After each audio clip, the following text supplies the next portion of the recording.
Welcome back to this channel. I know nobody will tell you this, but only RNA.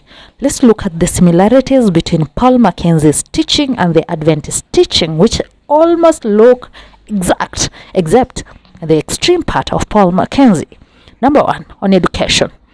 Yes, the Seventh-day Adventist agrees with Paul Mackenzie that our education system isn't actually the best education system. However, unlike the Paul Mackenzie who takes his children back at home and doesn't give them any education, the Adventist Church encourages homeschooling, which is legal in Kenya. Number two, it also encourages actually what we call Adventist scholars. So according to the Adventist, our education system is corrupt, but they offer good alternatives for this teaching, such as the one have actually given you. So the kids don't actually stay at home without education. The second teaching that almost looks similar to that of Paul Mackenzie, it is on medication. Yes, the Seventh-day Adventist agrees that the modern medication is similar to modern witchcraft or the ancient Greek way of doing things. But however, they don't say that if you're sick, you don't go to the hospital. That's why you will actually see Adventist hospitals around you. However, they emphasize in this teaching for healthful living. They actually use the teaching of saying that the modern medication is similar almost to the ancient modern witchcraft, but they emphasize that live a healthful lifestyle.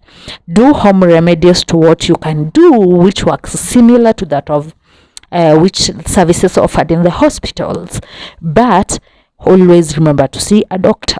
Lastly is the book of Revelation. Adventists really are anchored to the book of Revelation the same way the Mackenzie's teaching are anchored to the book of Revelation. But unlike the Adventist, Mackenzie went to the extreme of telling people to actually fast and die so that they can get to heaven. But the Adventist Church, we know that America has some history in it. They go take you back through the World War I, World War II, and this book is very important to the church, and mostly that is why it was started, the book of Revelation. The history of the Adventist Church has cases of extremism whereby parents never vaccinated their children, but it also recorded some deaths sometimes back, and it also has some of the history of people dropping out of school because the education system isn't the best.